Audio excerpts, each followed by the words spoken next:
scholars and journalists who gathered recently in London to discuss the growing menace of terrorism in South Asia and its neighbors have categorically blamed Pakistan for deteriorating peace in the region. The statements came in a seminar which was organized by the Democracy Forum, a non-governmental organization that works intensively to promote the ideals of democracy, pluralism and tolerance. In the light of growing number of terror attacks in South Asia, the seminar focused at the fundamentals of terrorism in the region and its proliferation thereafter. Professor and a counter-terrorism expert Dr. Christine Fair asserted that it was Pakistan which gave birth to terrorism in order to set and achieve its diabolic agenda in the region. There would be no Pakistan Taliban if there were no Afghan Taliban, if there were no Jaish-e-Mohammed, if there were no Lashkar-e-Jhangvi.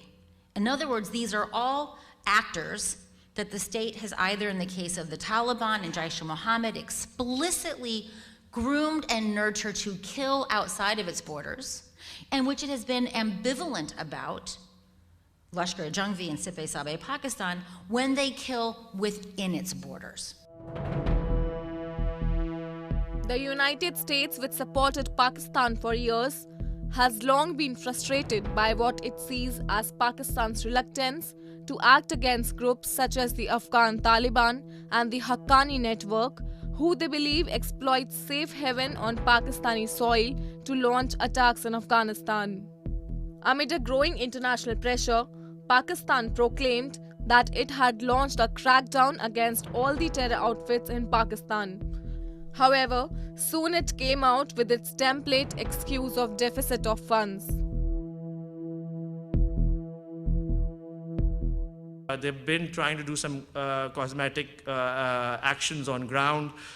We saw the UN recently designated Maulana Masood Azhar as a global terrorist who's part of Jaish-e-Mohammed after the whole Balakot and Pulwama incident. After China withdrew its reservations on that. And so because of that, we've seen Jaish-e-Mohammed, which is also reincarnated in many ways and many times, has gone a little bit underground, but they still are there managing a lot of things.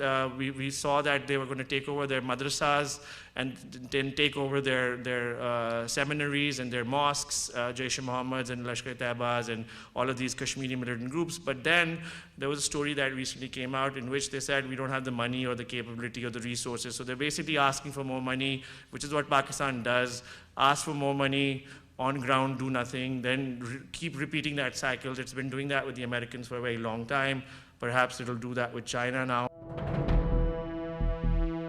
Whether it is Washington or Beijing, Pakistan has seemingly lost all its allies, with latest blow coming from China, which gave up on Masood Azhar's designation as global terrorist.